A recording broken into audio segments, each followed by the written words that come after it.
Hello friends, sociology के crash course channel में आपका स्वागत है। ये एक क्रैश कोर्स चैनल है जिसमें यूजीसी नेट और असिस्टेंट प्रोफेसर एग्ज़ाम के पूरे कोर्स को कवर किया जाएगा। तो फ्रेंड्स, इंडियन थिंकर में हम अगला जो चैप्टर पढ़ने जा रहे हैं वो मोहनदास करमचंद गांधी यानी कि गांधी जी हैं।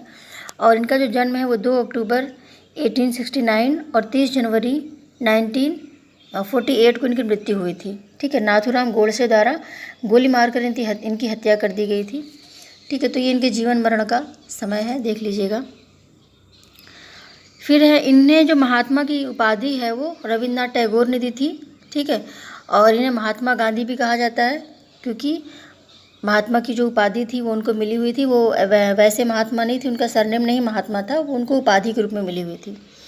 इनकी विचारधारा जो थी वो फांसीवाद और साम्यवाद से मेल नहीं खाती क्योंकि इसमें झूठ प्रपंच, छल और खुली हिंसा को लक्ष्य प्राप्ति के लिए उचित ठहराया गया है। देखिए, फांसीवाद और साम्यवाद इसमें जो होता है कि एक हिंसक क्रांति होती है, हिंसक चीज़ें इसमें ज़्यादा वैल्यूएबल होती हैं। तो इसमें क्या होता है कि झूठ बोलना, प्रपंच, छल, किसी भी तरह से लक्ष्य को हासिल करना होता है। तो इसके जो है विरुद्ध थे गांधी जी। ठीक है, इन्होंने सत्य और अहिंसा का जो सिद्धांत दिया, सत्य को लक्ष्य माना और अहिंसा को साधन। यानी सत्य जो है वो लक्ष्य है, सत्य को प्राप्त करना है और उसको प्राप्त करने के लिए हमें अहिंसात्मक तरीकों को अपनाना है। ठीक है, और ये सिद्धांत उन्होंने सबसे पहले अफ्रीका में दिया था, तत्पश्चात भारत में दिया था। अफ्रीका में जो इंडिया के लोग थे जो वहाँ पे मजदूर के रूप में कार्य कर रहे थे, उनको ये वापस लाने के लिए उनकी पैरवी किए थे और इसमें वो विजयी भी हुए थे। ठीक है, तो अहिंसात्मक तरीके उन्होंने अपनाए थे, तो वही चीज़ें इन्होंने यहाँ पे भी अपनाया। ठीक है, और वहाँ पे जो सत्याग्रह उन्होंने शुरू किया था अफ्रीका में, तो उसको पैसिव रेजिस्टेंस नाम दिया गया था। ठीक है, ये भी याद रखिएगा कि अंग्रेजों ने उसे पैसिव रेजिस्टेंस नाम दिया गया था, ये याद रखिएगा। ठीक है, तो इनके विचारों की पृष्ठभूमि कैसे बनी, कैसे इनके मस्तिष्क में चीज़ें आई, ठीक है, इसको हम देखेंगे।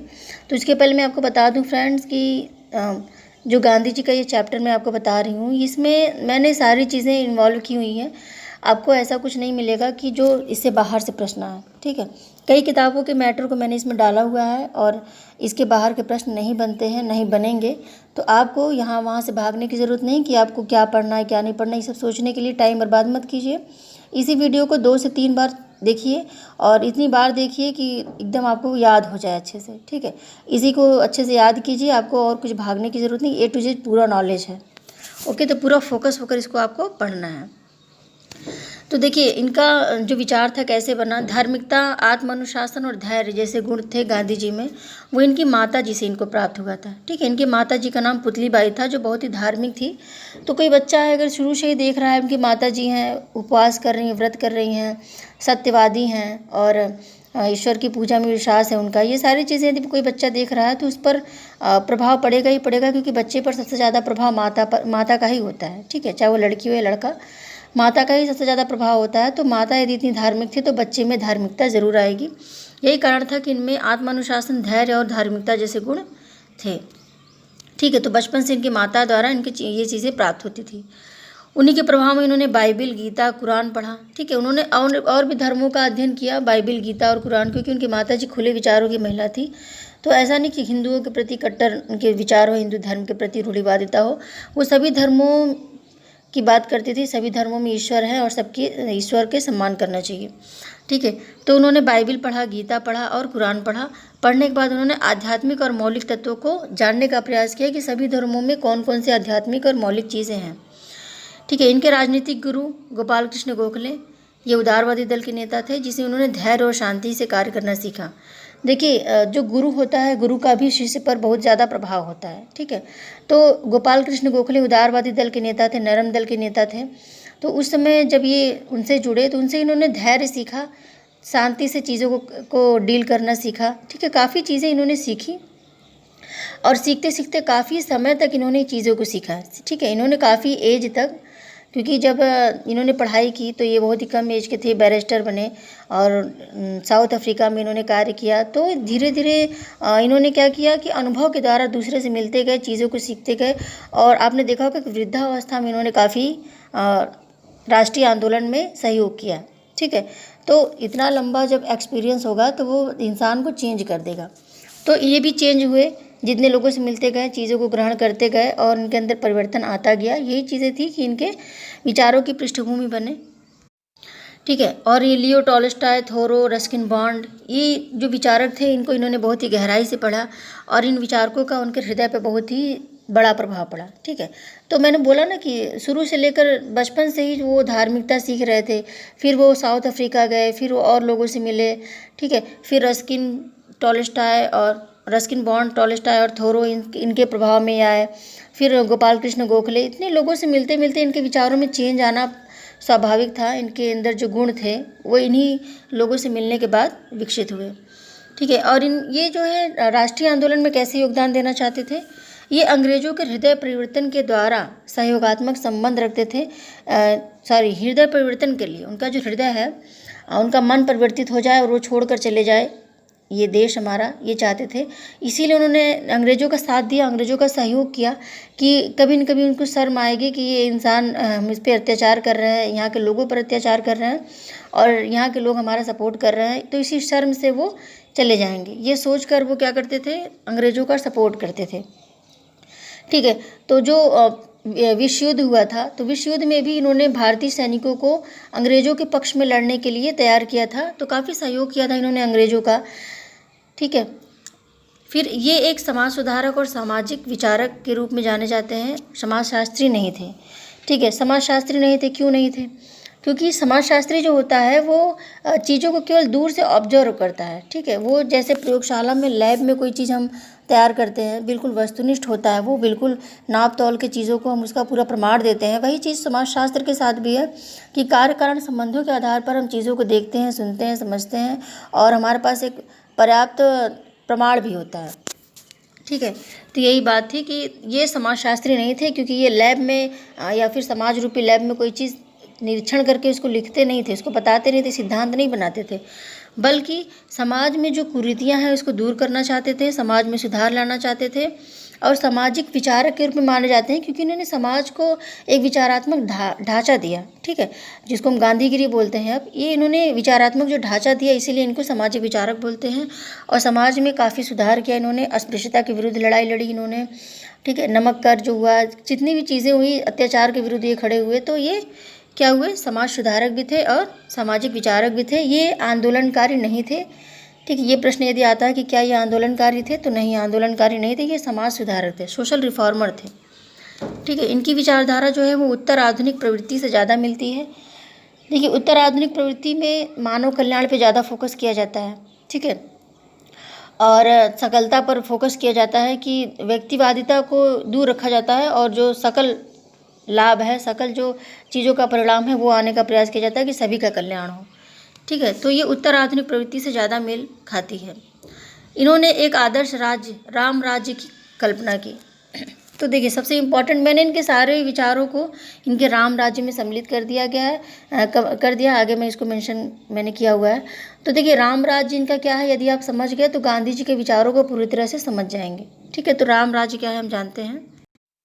तो इनका जो राम राज्य था, ये एक ऐसा आदर्श राज्य था और उस आदर्श राज्य में क्या क्या चीज़ें होनी चाहिए, ये बात गांधी जी ने बोली थी। तो यदि ये चीज़ पूछा जाए कि राम राज्य में वर्ण व्यवस्था होगी या जाति व्यवस्था होगी, समान मजदूरी पे क्या है, या ऐसे पूछे प्रश्न, या ऐसे पूछे कि समान मजदूरी पर गांधी जी ने क्या कहा, वर्ण व्यवस्था पर गांधी जी ने क्या कहा। ठीक है। किसी भी तरह से प्रश्न पूछे, आपको वही चीज़ बतानी है। तो राम राज्य क्या है, राम राज्य में कौन कौन सी चीज़ें होगी, कैसी होंगी, ये चीज़ क्या है, इसको हम जानते हैं। ठीक है।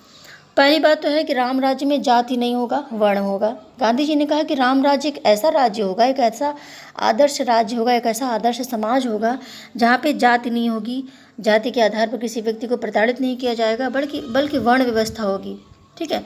और वर्ण व्यवस्था में क्या होगा कि जो गुण और वो है व्यक्ति की योग्यता है, उसी के आधार पर व्यक्ति को ऊंचे और नीचे क्रम में रखा जाएगा। ठीक है। तो जाति विहीन और वर्ण समर्थक व्यवस्था होगी राम राज्य। ठीक है। तो गांधी जी जाति विहीन, जाति को विरोधी थे जाति के, और वो वर्ण को क्या मानते थे, अच्छा मानते थे, वर्ण को होना चाहिए, वर्ण के समर्थक थे। ठीक है। तो एक प्रश्न ये बन गया आपका। समान मजदूरी पर वो क्या बोलते थे, गांधी जी चाहते थे कि समाज में समान कार्य पर समान मजदूरी मिले सबको, चाहे वो स्त्री हो, पुरुष हो, शूद्र हो, या फिर उच्च वर्ण का हो, निम्न वर्ण का हो, कोई भी हो। ठीक है, गरीब हो अमीर हो, यदि वो समान कार्य कर रहा है तो समान कार्य पर उसको समान मजदूरी मिले, ये बात गांधी जी ने बोली। तो महिला हो या पुरुष सभी को समान कार्य पर समान मजदूरी की बात करते हैं, और इस समय ये हमारे संविधान में भी मेंशन हो चुका है, ठीक है। तो ये राम राज्य में ये 2 चीज़ें होनी चाहिए। फिर देखिए बुनियादी शिक्षा के बारे में उन्होंने क्या कहा है। बुनियादी शिक्षा का देखिए इससे रिलेटेड बुक जो है वो बीएड जो लोग कर रहे हैं, पूरा एक बुक आता है बुनियादी शिक्षा को लेकर गांधी जी ने जो जो चीज़ें कही हैं, ठीक है। तो इसमें मैं आपको केवल उतना ही बताऊंगी जितना एग्ज़ाम में आने वाला होगा, ठीक है। बुनियादी शिक्षा के अंतर्गत गांधी जी ने कहा कि शिक्षा का मूल उद्देश्य जो होता है वो कोई परीक्षा पास करके कोई सरकारी नौकरी पाना ना हो, बल्कि शरीर, आत्मा और मस्तिष्क का समन्वित विकास हो, ठीक है। तो प्रश्न यदि ऐसा आता है कि कौन ऐसा मानता है कि शिक्षा का मूल उद्देश्य शरीर, आत्मा और मस्तिष्क का विकास हो, तो वह है गांधी जी, ठीक है। सच्ची शिक्षा वही कहलाती है जो बालक के शारीरिक, मानसिक और आध्यात्मिक शक्ति का विकास करती है, ठीक है। तो ये मानते थे कि जो सच्ची शिक्षा है उसी को कहेंगे जिसमें शारीरिक, मानसिक और आध्यात्मिक शक्तियों का विकास हो। ऐसा नहीं कि हम यहाँ पे पढ़ के गए, कहीं जाकर उगल दिए और हमने परीक्षा पास कर ली, हमने नौकरी कर ली और हमारा नैतिक स्तर बिल्कुल गिरा हुआ है, ठीक है, आध्यात्मिक स्तर बिल्कुल गिरा हुआ है, हमारे अंदर गुण नहीं है। तो यही चीज़ के विरोध करते थे। वो चाहते थे कि शिक्षा ऐसी हो जो बालक के आंतरिक गुणों को निखारे, उसकी आध्यात्मिकता को निखारे, ठीक है, उसकी मानसिक शक्ति, शारीरिक शक्ति को निखारे, ठीक है, आत्मा का विकास करे। ये सारी चीज़ें गांधी जी मानते थे। और देखिए उन्होंने कहा था कि राष्ट्रीय स्तर पर 7 से 8 वर्ष तक के बच्चों को मुफ्त और अनिवार्य शिक्षा दी जाए। तो देखिए ये कॉन्सेप्ट तो इन्होंने दिया हुआ था, लेकिन आज ये 6 से 14 वर्ष हो गया है, ठीक है। तो गांधी जी ने कितना बोला था, 7 से 8 वर्ष। तो यदि ये पूछता है कि 7 से 8 वर्ष हो गया, 6 से 14 वर्ष हो गया, कोई और दे दिए 2 ऑप्शन, तो आप कंफ्यूज ना होइएगा। गांधी जी ने 7 से 8 वर्ष ही बोला था। 7 से 8 वर्ष तक के बच्चों को ही मुफ्त और अनिवार्य शिक्षा दी जाए। शिक्षा का माध्यम मातृभाषा होनी चाहिए, ठीक है। गांधी जी मातृभाषा के समर्थक थे। कोई भी बच्चा कहीं का भी हो, उस क्षेत्र के मातृभाषा जो है उसी में बच्चे को जो है प्रारंभिक शिक्षा दी जाए। फिर उन्होंने कहा कि यदि विकास के लिए अंग्रेजी शिक्षा बहुत ज़्यादा ज़रूरी हो तो ही अंग्रेजी शिक्षा दी जाए। ऐसे नहीं कि अंग्रेजी शिक्षा हम बांट रहे हैं, ठीक है। यदि बहुत ज़्यादा ज़रूरी हो, जैसे हमको वैश्विक स्तर पर यदि कल्याण करना है अपना और अपने देश समाज का, तो हमको अंग्रेजी आनी चाहिए, ठीक है, तभी ना हम चीज़ों का आदान प्रदान कर पाएंगे। तो यदि अंग्रेजी जो है वो विकास के लिए ज़रूरी हो तो दी जाए, लेकिन प्रारंभिक शिक्षा अंग्रेजी में ना दी जाए, ये बात उन्होंने बोला।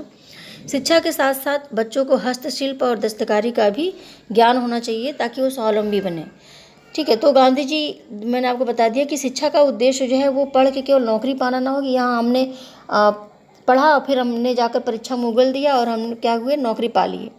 तो शिक्षा का उद्देश्य ऐसा होना चाहिए कि बच्चे जो है, बच्चे में विकास भी होना चाहिए, उसके आंतरिक गुणों का विकास हो, और उसको कुछ ऐसे स्किल सिखाए जाने, शुरू से ही ऐसे स्किल सिखाए जाने चाहिए कि वो स्वावलंबी बने, ठीक है, वो अपने कार्यों को स्वयं कर सके और कुटीर उद्योग के द्वारा अपने आजीविका को चला सके। प्राथमिक और माध्यमिक शिक्षा को अनिवार्य रूप से प्रदान किया जाए। उन्होंने प्राथमिक से लेकर माध्यमिक तक की शिक्षा को अनिवार्य माना। बच्चों को ऐसी शिक्षा दी जाए जिसमें वे श्रम का तिरस्कार न करें। तो देखिए गांधी जी ने कहा था कि बच्चे को शिक्षा ऐसी दी जाए कि वो श्रम का तिरस्कार न करे। यानी कोई व्यक्ति है वो मैला उठा रहा है या फिर नाली साफ़ कर रहा है, तो उसको देख के बच्चे में घृणा न उत्पन्न हो कि अरे ये तो गंदा है, ठीक है। तो इसका गांधी जी ने विरोध किया था। उन्होंने कहा था कि श्रम का तिरस्कार नहीं होना चाहिए और बच्चे को ऐसे संस्कार न दिए जाए, ऐसी शिक्षा न दी जाए कि वो श्रम का तिरस्कार करें। शिक्षा का मूल उद्देश्य चरित्र का विकास होना चाहिए। तो ये बात मैंने पहले ही बता दी है कि शिक्षा का मूल उद्देश्य गांधी जी शरीर, आत्मा और मस्तिष्क का समन्वित विकास चाहते थे। उस शिक्षा का मूल उद्देश्य जो है वो क्या है, चरित्र का विकास होना चाहिए, ठीक है। ठीक है, अब देखिए राम राज्य में प्रशासन कैसा होना चाहिए। राम राज्य एक ऐसा राज्य होगा जिसमें धर्म और राजनीति का मिश्रण होगा। देखिए राम राज्य में इन्होंने कहा कि जो राजनीतिक नेता होंगे उनमें आध्यात्मिक शक्तियों का विकास किया जाएगा। शुरू से ही बच्चों को, जैसे बच्चे पढ़ते हैं तो शुरू से ही जब नैतिक चरित्र जो है उनका बनाया जाएगा। गांधी जी ने शुरू की शिक्षा में बताया था कि बच्चे को प्रारंभ से ही नैतिकता का पाठ पढ़ाया जाएगा, उसके आंतरिक गुणों को निखारा जाएगा।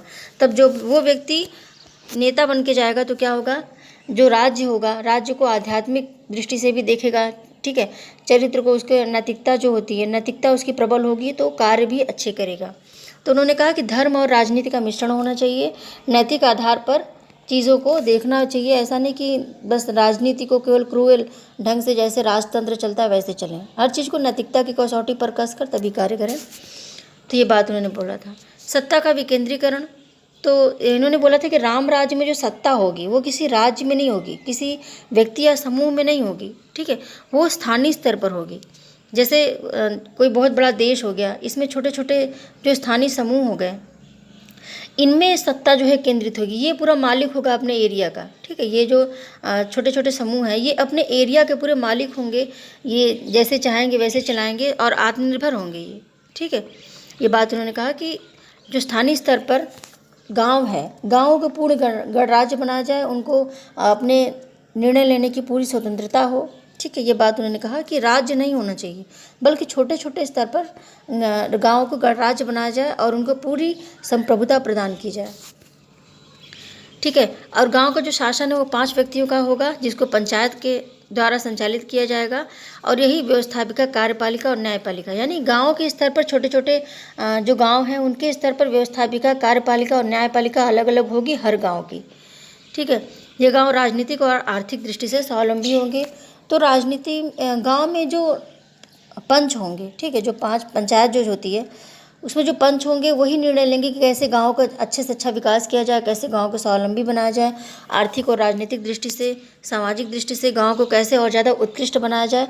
क्योंकि वहाँ जिस चीज़ की ज़रूरत है वहाँ के लोग ही समझ सकते हैं। राज्य नहीं समझ पाएगा कि किस गाँव में किस चीज़ की ज़रूरत है, ठीक है। कोई गाँव है वहाँ पर बहुत ज़्यादा रूढ़िवादिता है तो राज्य नहीं समझ पाएगा कि यहाँ पर सबसे पहले रूढ़िवादिता को हटानी है, ठीक है। राज्य केवल उसकी आर्थिक संसाधनों को देखेगा, यहाँ पानी आ रहा है कि नहीं, यहाँ चीज़ें उपलब्ध हैं कि नहीं, स्वास्थ्य सेवाएं जो हैं वो है कि नहीं, ये सब चीज़ें राज्य देख सकता है। राज्य ये थोड़ी देख सकता है कि घर घर में महिलाओं को इतना बुरी तरह से व्यवहार किया जा रहा है, रूढ़िवादिता बहुत ज़्यादा है, बच्चियों के साथ दुर्व्यवहार हो रहा है, ठीक है, नरबली हो रही है। ये सारी चीज़ें राज्य नहीं देख सकता।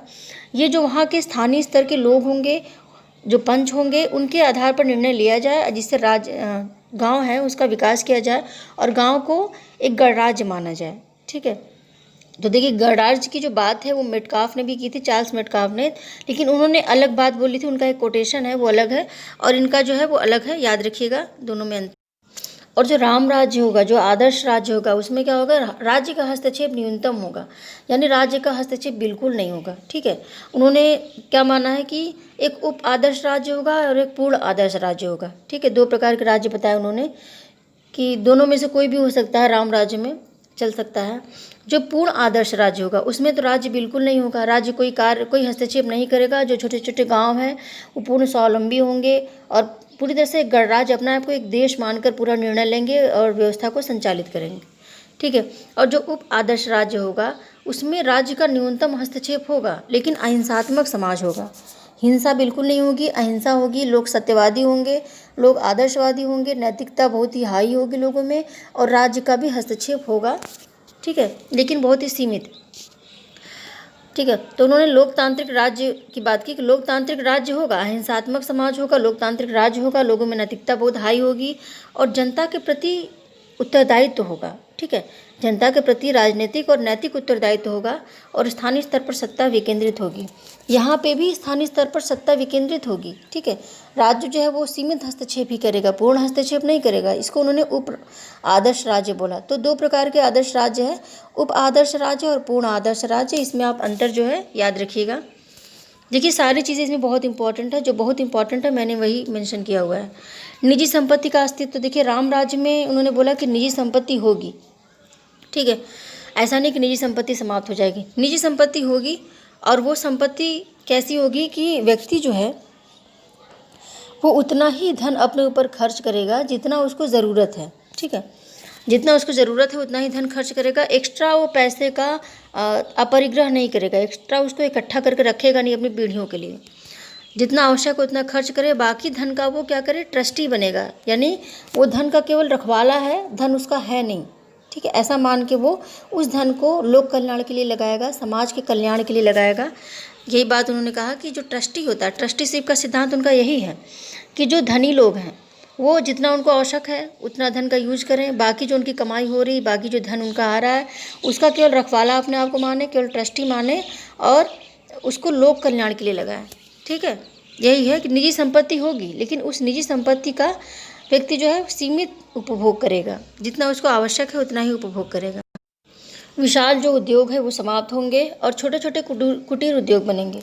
तो गांधी जी ने क्या कहा कि गांव के स्तर पर चीज़ों को निखारने की ज़रूरत है। जब गांव के स्तर पर निखारा जाएगा तो शहर जो है वो होंगे नहीं, तो क्या होगा, कुटीर उद्योग ही चलेंगे। ठीक है, कुटीर उद्योग चलेंगे तो बड़े बड़े जो उद्योग हैं उसमें श्रमिक नहीं मिलेंगे, उसमें चीज़ें नहीं मिलेंगी, संसाधन नहीं मिलेंगे, तो वो समाप्त हो जाएगा। ठीक है, तो कुटीर उद्योग स्थापित होंगे और जो विशाल उद्योग है वो समाप्त हो जाएंगे राम राज्य में। तो देखिए, राम राज्य, मैंने आपको पहले बोला कि राम राज्य की चीज़ पूछे या फिर गांधी जी के इस चीज़ पे क्या विचार है, उद्योगों पे क्या विचार है, तो ये एक ही चीज़ है। ठीक है, अपरिग्रह देखिए, अपरिग्रह के बारे में गांधी जी ने कहा कि राम राज्य में धन का अनावश्यक संग्रह नहीं होगा और भौतिक पदार्थों के प्रति वैराग्य की धारणा को प्रोत्साहित किया जाएगा। यानी ज़्यादा उपभोग नहीं करना है कि अभी हम 10,000 कमा रहे हैं तो हम पंखे का हवा लेंगे, हम 20 कमा रहे हैं तो हम कूलर का हवा लेंगे, हम 50 कमाने लगेंगे तो हम एसी का हवा लेंगे, ऐसा नहीं है। ठीक है, ऐसा नहीं है। गांधी जी ने बोला कि जैसे जैसे पैसा कमाते जा रहे हो वैसे वैसे उपभोग की चीज़ें मत बढ़ाओ, जितना ज़रूरत हो, जैसे दूसरे लोग उपभोग कर रहे हैं वैसा ही उपभोग करो। बाकी जो एक्स्ट्रा धन कमा रहे हो वो समाज के लिए लगाओ, समाज के कल्याण के लिए लगाओ। उस धन के केवल आप रखवाले हैं, उस धन के आप मालिक नहीं हैं। अपरिग्रह का उन्होंने विरोध किया है। न्यासिता में देखिए, न्यासिता का उनका जो सिद्धांत था, वो ट्रस्टीशिप का जो सिद्धांत था, उसमें क्या है कि धन को समाज की धरोहर समझना है। वो जीवन निर्वाह के लिए जितना धन उनको चाहिए बस उतना ही खर्च करें, एक्स्ट्रा जो धन है वो उसको रख दें समाज के लिए, उसके केवल रखवाले हैं वो, और जब आवश्यक हो समाज के कल्याण के लिए उसका खर्च करें उसको। ठीक है, यही न्यासिता का भी सिद्धांत है। सत्य के लिए देखिए, गांधी जी ने कहा कि राम राज्य में सत्य के रास्ते चलकर लक्ष्य की प्राप्ति की जाती है। राम राज्य में उन्होंने बोला कि झूठ, प्रपंच, छल के द्वारा चीज़ें नहीं प्राप्त की जाएंगी। प्रत्येक व्यक्ति जो है वो अपना लक्ष्य कैसे प्राप्त करेगा, सत्य के रास्ते पर चलकर, ईमानदारी और सच्चाई के रास्ते पर चलकर वो अपना लक्ष्य प्राप्त करेगा। तो सत्य के लिए उन्होंने यही बोला कि सत्य जो है अपने लक्ष्य की प्राप्ति के लिए जो रास्ता है, ये सत्य के साधन को उपयोग, अहिंसा के साधनों का उपभोग करते हुए सत्य के रास्ते हम अपने लक्ष्य को प्राप्त करेंगे। ठीक है, निर्भयता के बारे में उन्होंने कहा कि निर्भय होकर अहिंसा के नियमों का पालन करना चाहिए। ठीक है, डरने की ज़रूरत नहीं। यदि कोई अहिंसा का पालन कर रहा है तो ऐसा नहीं कि कोई आएगा मार के चला जाएगा। तो राम राज्य में सभी अहिंसात्मक होंगे तो कोई टेंशन की बात नहीं होगी। धैर्य देखिए, ये आलस्य और भाग्यवाद को धैर्य नहीं मानते। ये ऐसा नहीं मानते कि कोई व्यक्ति है जो कमाई नहीं कर रहा है, वो अकर्मण्य है, तो वो धैर्य का पालन कर रहा है, वो इसको धैर्य नहीं मानते। ठीक है, भाग्यवादी है कोई, भाग्य के भरोसे धीरे धीरे अपने जीवन का विकास कर रहा है, तो वो धैर्य नहीं है। अनशन के बारे में उन्होंने कहा कि अनशन जो है वो आत्मशुद्धि का साधन है। ठीक है, यह भारतीय परंपरा के अनुरूप ही अहिंसात्मक उपाय है। अनशन के द्वारा क्या होता है कि अहिंसात्मक तरीके से हम अपने चीज़ों को प्राप्त करते हैं। ठीक है, परंपरा के अनुरूप ही, भारतीय परंपरा से विपरीत नहीं है, ये आत्मशुद्धि करता है अनशन।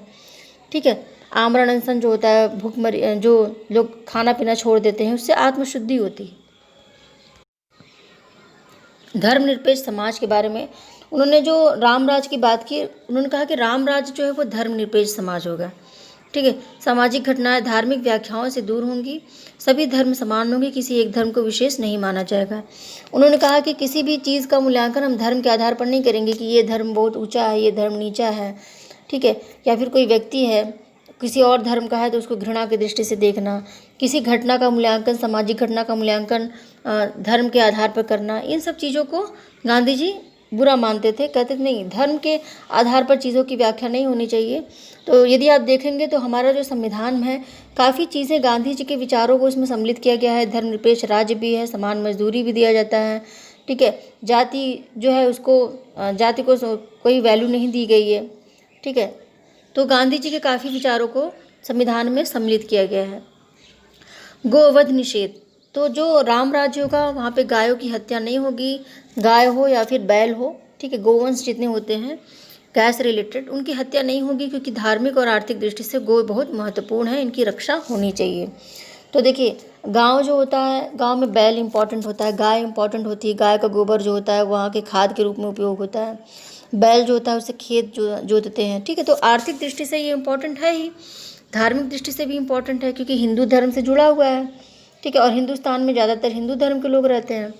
तो इसीलिए उन्होंने गाय की हत्या के लिए मना किया कि गाय जो होते हैं वो धार्मिक और आर्थिक दृष्टि से बहुत ज़्यादा महत्वपूर्ण है, इसीलिए इनकी रक्षा होनी चाहिए, इनका वध नहीं होना चाहिए। ठीक है। अहिंसा, अहिंसा के बारे में गांधी जी ने कहा कि पशुओं का नियम, हिंसा जो है ये पशुओं का नियम है और अहिंसा मानवता के ऊंचे धरातल पर। ठीक है। तो हमें अहिंसा के साधनों का उपयोग करना चाहिए, क्योंकि हम मनुष्य हैं, इसलिए हम अहिंसा का उपयोग करेंगे। यदि कोई हिंसा का उपयोग करता है तो वो पशुवत व्यवहार है। ठीक है, वो जिसका गांधी जी विरोध करते थे। गांधी जी ने ग्रामीण अर्थव्यवस्था के बारे में जो चीज़ें बताई, ग्रामीण अर्थव्यवस्था जो होगी वो कुटीर उद्योग पर स्थापित होगी, छोटे छोटे कुटीर उद्योग होंगे। ठीक है, और उसमें मानव श्रम का प्रयोग किया जाएगा। ठीक है, मशीनीकृत श्रम का प्रयोग नहीं किया जाएगा। गांधी जी मानते थे कि जो सच्चा भारत है वो ग्रामीण क्षेत्र में ही बसता है, गांव में ही सच्चा भारत बसता है। और गांव में जो अधिक बीमारियां हैं, जिससे गांव का बहुत ज़्यादा लॉस हो रहा है, इसी पे चिंता व्यक्त करते हुए उन्होंने बीमारियों के 3 कारण बताए कि ये कारण है, यदि इसको दूर कर दिया जाए तो बीमारियां खत्म हो जाएंगी। पहला है सामुदायिक स्वच्छता का अभाव। गांधी जी ने माना कि जो समुदाय आधारित स्वच्छता है, यानी चीज़ें साफ़ नहीं होती। ठीक है, जो शौचालय है वो साफ़ नहीं है, जो रास्ता है वो साफ़ नहीं है, कचरा हर जगह पड़ा हुआ है, तो सामुदायिक स्वच्छता है ये चीज़ नहीं रहती। लोग गंदे कपड़े पहनते, मैले कुचैले, ठीक है, बहुत सफाई नहीं रखते। फिर अपर्याप्त आहार, गांव में क्या होता है कि आहार जो होता है, ठीक है, अपर्याप्त है, यानी हर प्रकार का पौष्टिक विटामिन नहीं मिल पाता। गरीबी के कारण बहुत लोग जो है वो सब्ज़ी भी नहीं बना पाते, वो नमक के साथ ही रोटी खा लेते हैं। तो गांव में जो है वो पौष्टिक चीज़ों को खाने में उतना ज़्यादा जोर नहीं दिया जाता है। जो चीज़ें खेत में होती हैं जिसके वही चीज़ वो खाता है, जो फसल नहीं हुई वो नहीं खाता, तो पौष्टिक आहार नहीं मिल पाता, अपर्याप्त आहार मिलता है उनको। फिर देखिए मूर्खता, गांव में मूर्खता भी ज़्यादा है। मूर्खता मतलब वो सफाई नहीं करते, यदि कोई बीमार है तो झाड़ फूँक कर रहे हैं। ठीक है, और भी चीज़ें इस तरह से, तो जो मूर्खता है, मूर्खता के कारण भी बीमारियां बढ़ती चली जाती हैं।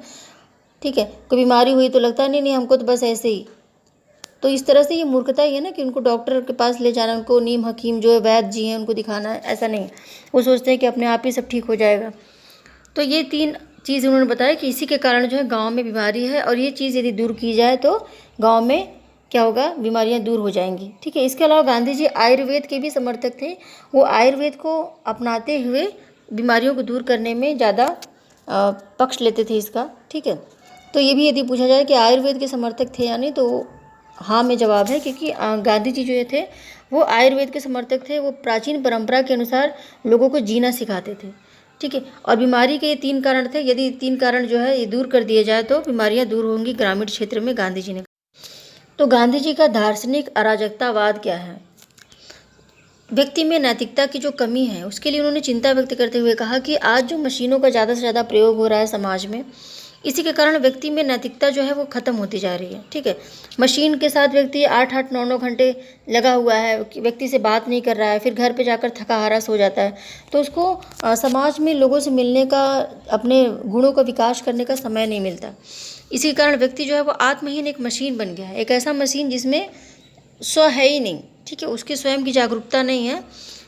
तो इसलिए गांधी जी जो है राज्य विहीन लोकतंत्र को आदर्श समाज मानते हैं। वो कहते हैं कि राज्य न हो, राज्य होगा तो बड़ी बड़ी मशीनें होंगी, बड़े बड़े उद्योग होंगे। ठीक है, राज्य विहीन लोकतंत्र हो जिसमें राज्य नहीं होगा बल्कि स्थानीय शासन होगा। जब स्थानीय शासन होगा तो क्या होगा, छोटे छोटे कुटीर उद्योग होंगे और कुटीर उद्योगों के आधार पर ही चीज़ें होंगी। ठीक है, कुटीर उद्योग एक, जैसे कि कोई एक गांव हो गया, इस गांव में 3, 4, 5 जो भी हों, 10, 20 जैसी उनकी जनसंख्या हो वैसे वो कुटीर उद्योग लगा दिए। किसी ने साबुन बनाना शुरू किया, किसी ने कपड़ा बुनना शुरू किया, तो किसी ने कुछ और शुरू किया। इस तरह से कुटीर उद्योग होंगे तो एक दूसरे की आवश्यकता, इनको साबुन की ज़रूरत है इनके पास आ जाएगा, इनको इसकी ज़रूरत है, इस तरह से ये पूरे क्षेत्र के आवश्यकताओं की पूर्ति करेंगे। यही बात उन्होंने बोला कि स्थानीय स्वशासन के द्वारा चीज़ों की पूर्ति होगी और गणराज्य वो बिल्कुल एक देश की तरह होगा अपने आप में, जो सारी चीज़ों की पूर्ति अपने आप में ही करेगा। ठीक है, यही उनका दार्शनिक अराजकता। फिर देखिए अन्नदायी सिद्धांत, गांधी जी ने अन्नदायी सिद्धांत दिया। ये भी एग्जाम में काफ़ी इंपॉर्टेंट पूछता है। इस सिद्धांत के अनुसार, ये सिद्धांत उन्होंने लियो टॉल्स्टॉय, गीता, बाइबिल से ग्रहण किया। सारी चीज़ें मैंने बताया ना कि बहुत सी चीज़ों से उन्होंने पढ़ी और बहुत से लोगों से मिले, वो सबका उन पर प्रभाव था। तो अन्नदायी सिद्धांत में उन्होंने बताया कि यदि कोई व्यक्ति अन्न ग्रहण करता है, यदि कोई व्यक्ति जीविकोपार्जन के लिए संसाधनों का उपभोग करता है, तो क्या करना चाहिए, उसको श्रम करना चाहिए। ठीक है, यदि आप केवल खाएंगे, पैदा नहीं करेंगे तो कैसे होगा। ठीक है, जीवित रहने के लिए हमें श्रम करना अनिवार्य है। तो लेकिन वो बाध्यतामूलक श्रम के विरुद्ध थे। वो मानते हैं कि श्रम के लिए ऐसा नहीं कि किसी को ज़बरदस्ती श्रम कराया जाए, किसी को बंधुआ मजदूर बना लो या फिर उसका मन नहीं श्रम करने का ज़बरदस्ती। उसके अंदर उसके हृदय परिवर्तन के द्वारा श्रम के प्रति उसके अंदर लालसा उत्पन्न करके उसको श्रम करने के लिए विवश किया जाए। ठीक है, ये बात उन्होंने कहा कि बाध्यता न की जाए, बल्कि उसका हृदय परिवर्तन, वो स्वयं श्रम करने के लिए तैयार हो जाए, ऐसा करना चाहिए। ठीक है, तो जीवित रहने के लिए यदि हम अनाज खाते हैं, यदि हम प्राकृतिक चीज़ों का उपभोग करते हैं, तो हमें उनके उत्पादन के लिए भी अपना योगदान देना चाहिए। यही अन्नदायी सिद्धांत है। ठीक है, अस्पृश्यता के अंत गांधी जी ने बोला कि समस्त भारतीय समाज के लिए अस्पृश्यता जो है वो एक अभिशाप है। ठीक है, ये एक ऐसा घातक रोग है जो समस्त समाज को नष्ट कर देगा। गांधी जी देखिए अस्पृश्यता के विरोधी थे और B.R. अम्बेडकर भी थे। ठीक है, तो B.R. अम्बेडकर कानून बना के अस्पृश्यता को समाप्त करना चाहते थे, लेकिन गांधी जी समाज सुधार के द्वारा लोगों को अस्पृश्यता के विरुद्ध जागरूक करना चाहते थे। अस्पृश्यता के विरुद्ध एक लड़ाई, जो समाज सुधार की लड़ाई थी, वो लड़ना चाहते थे। वो लोगों का हृदय परिवर्तन करके वो अस्पृश्यता को समाप्त करना चाहते थे। दोनों में यही अंतर है। उन्होंने कहा कि जब तक हिंदू अस्पृश्यता से मुक्ति नहीं पा लेता तब तक स्वराज की स्थापना संभव नहीं है। ठीक है, स्वराज तब तक नहीं होगा जब तक लोग क्या करेंगे, अस्पृश्यता को बिल्कुल समाप्त नहीं कर देंगे। यदि हिंदू समाज को जीवित रखना है तो उसे जाति विहीन होना पड़ेगा। गांधी जी अंतरजातीय विवाह तथा अस्पृश्यता समाप्ति की बात करते हैं।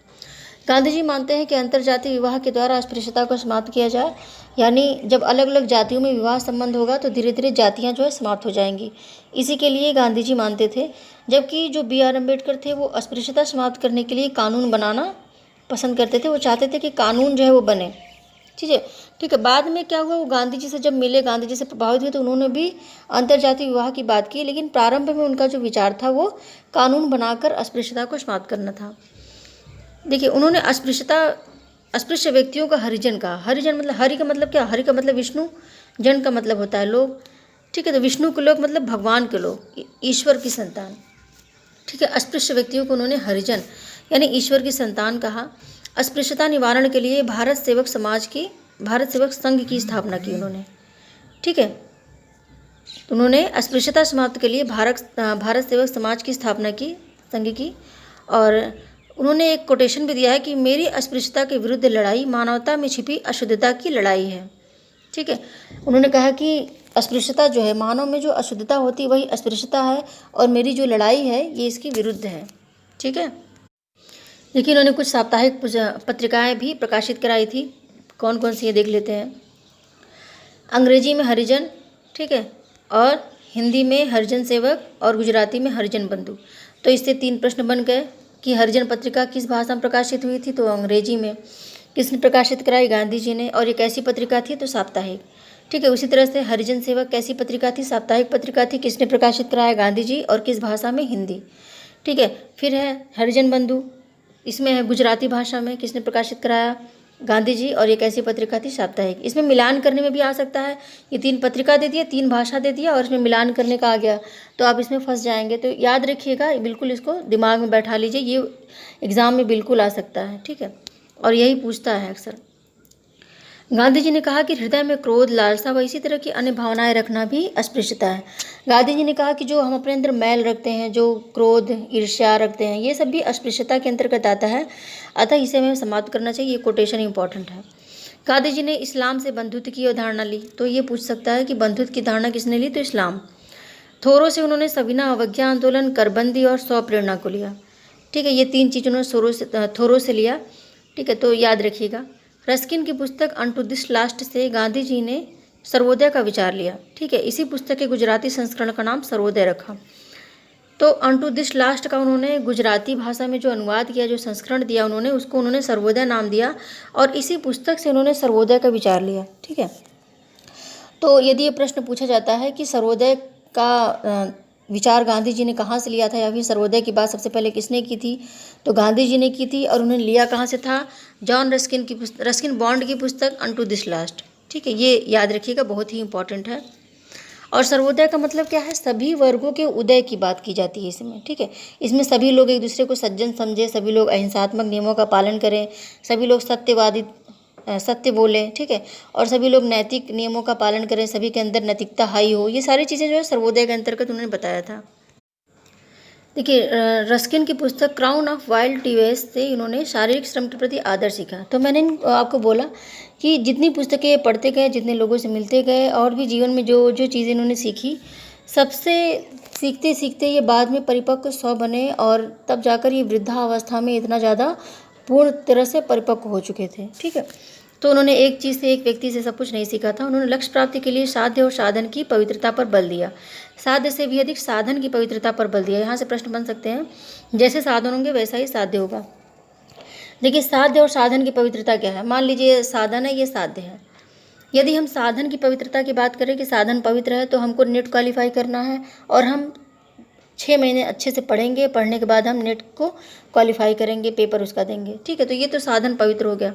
लेकिन यदि हमें नेट क्वालिफाई करना है और हम क्या किए, हम किसी ब्रोकर से जाकर मिले कि जो पैसा लेकर हमको क्वालिफाई करा दे, तो यहाँ जो है साधन वो अपवित्र हो गया, ठीक है। साधन यहाँ पे अपवित्र हो गया, पवित्र नहीं है, क्योंकि हम अवैध तरीक़ों से उसका प्रयोग करने जा रहे हैं। फिर आते हैं साध्य पे। यदि साध्य पवित्र और अपवित्र की बात करें, तो हमको नेट क्वालिफाई करना है, हमको PGT क्वालिफाई करना है, हमको असिस्टेंट प्रोफेसर बनना है, ये सारे साध्य पवित्र हैं। इस तरह से हमको कोई अच्छा काम करना है समाज के लिए, ये सारे साध्य पवित्र हैं। लेकिन यदि हमको किसी ऐसे गैंग में शामिल होना है जो स्मगलर हो, ठीक है, जो मर्डरर हो, या फिर हमको कोई गलत काम करने के लिए यदि हम उसको साध्य बना लें कि हमको वहाँ पे जाना है और कैसे भी करके जाना है, ठीक है, तो वहाँ पे साध्य जो है वो अपवित्र हो गया। तो साधन पवित्र है या अपवित्र, साध्य पवित्र है या अपवित्र, इसको समझ गए होंगे। साध्य का मतलब जो हमको प्राप्त करना है, ये भी पवित्र अपवित्र होता है, और साधन का मतलब जिस रास्ते से हमको, जिस जरिए के द्वारा हमको प्राप्त करना है, वही साधन हो गया, ठीक है। ये समझ गए होंगे आप। फिर देखिए, गांधी जी ने सत्याग्रह को वीरों का अस्त्र, स्वर्णिम अस्त्र और देवास्त्र कहा। उन्होंने सत्याग्रह को क्या कहा, स्वर्णिम अस्त्र, देवास्त्र और वीरों का अस्त्र, ठीक है। फिर देखिए, गांधी जी ने सत्याग्रह में ईश्वर पर, उन्होंने कहा कि सत्याग्रह में ईश्वर पर विश्वास किया जाता है, निर्बल के बल राम सत्याग्रही का मूल मंत्र है। तो ये प्रश्न आ सकता है कि क्या सत्याग्रह में ईश्वर पर विश्वास किया जाता है या नहीं, तो इसका जवाब है हाँ, बिल्कुल, क्योंकि इसमें मूल मंत्र जब बना रहा है कि निर्बल के बल राम, तो ये ईश्वर के विश्वास किया जाता है इस पर, ठीक है। सत्याग्रह में सत्याग्रही को 11 व्रतों का पालन करना आवश्यक होता है, ठीक है। यहाँ से देखिए छोटे छोटे प्रश्न इसमें छिपे हुए हैं, सब याद रखिएगा। देखिए, उन्होंने व्रत या उपवास को आध्यात्मिक औषधि कहा, ठीक है, क्योंकि जब हम उपवास करते हैं तो हमारे शरीर की शुद्धि होती है, ठीक है। जो हमारे शरीर में एक्स्ट्रा मटेरियल होता है, जितना हमको खाना नहीं, उससे ज़्यादा हमने खा लिया, फिर वो स्टोर रहता है। फिर जब हम व्रत रहते हैं तो उसी का उपयोग होता है और शरीर से जो रफ मटेरियल है वो बाहर निकलता है, ठीक है। तो वही चीज़ उन्होंने बोला कि जो उपवास होता है, जो व्रत होता है, वो आध्यात्मिक औषधि है, वो हमारी आत्मा की शुद्धि करता है, हमारे शरीर की शुद्धि करता है। सत्याग्रह को उन्होंने मास्टर की कहा, जिससे सभी अंधकार में ताले जो है खुल जाते हैं। तो ये भी प्रश्न, इससे कोटेशन आ सकता है। फिर सत्याग्रह को रामबाण औषधि, संकट निवारण और औषधि, संजीवनी बूटी, आत्मशुद्धि का यज्ञ, एक ऐसी तलवार जिसमें कभी जंग नहीं लगती, यह इस्पात की तलवार को भी निस्तेज कर देती है। तो ये प्रश्न पूछा जा सकता है कि संजीवनी बूटी किसको कहा उन्होंने, आत्मशुद्धि का यज्ञ किसको कहा, या फिर संकट निवारण औषधि उन्होंने किसको कहा, या फिर ऐसी तलवार जिसमें कभी जंग नहीं लगती, इसका प्रयोग उन्होंने किसके लिए किया। तो वहाँ पे अहिंसा दे देगा, सत्य दे देगा, ठीक है। तो फिर वहाँ पे सत्याग्रह दे देगा, फिर कुछ और एक दे देगा, तो आप उसमें कंफ्यूज हो जाएंगे। तो ये बिल्कुल वर्ड टू वर्ड याद रखिएगा। सर्वोदय का आदर्श वाक्य क्या था, देखिए, संसार के सभी लोग सुखी हो, निष्कपट हो, निर्लोभी हो, निस्वार्थी हो, सब लोग दूसरों को सज्जन समझे तथा किसी को किसी प्रकार का दुख न हो। यही क्या है, सर्वोदय का आदर्श वाक्य है, ठीक है, ठीक है। तो मैंने आपको बताया था कि राम राज्य में सभी लोग निष्कपट होंगे, निर्लोभी होंगे, सभी लोग दूसरों को सज्जन समझेंगे, सभी का नैतिक स्तर बहुत ही ऊंचा होगा, ठीक है, सभी अहिंसात्मक नियमों का पालन करेंगे। ये सारी चीज़ें जो है राम राज्य में होंगी, ठीक है। फिर देखिए, सत्याग्रह को लेकर 2 थिंकर हैं, उन्होंने क्या क्या बोला। सत्याग्रह को आर्थर मूर ने मानसिक हिंसा कहा, ये बहुत ही इंपॉर्टेंट है, कई बार आ चुका है कि किसने सत्याग्रह को मानसिक हिंसा कहा। फिर NK बोस ने सत्याग्रह को अहिंसात्मक तरीके से युद्ध का संचालन माना। ये भी प्रश्न आ सकता है कि किसने सत्याग्रह को अहिंसात्मक तरीके से युद्ध का संचालन माना, तो वो NK बोस।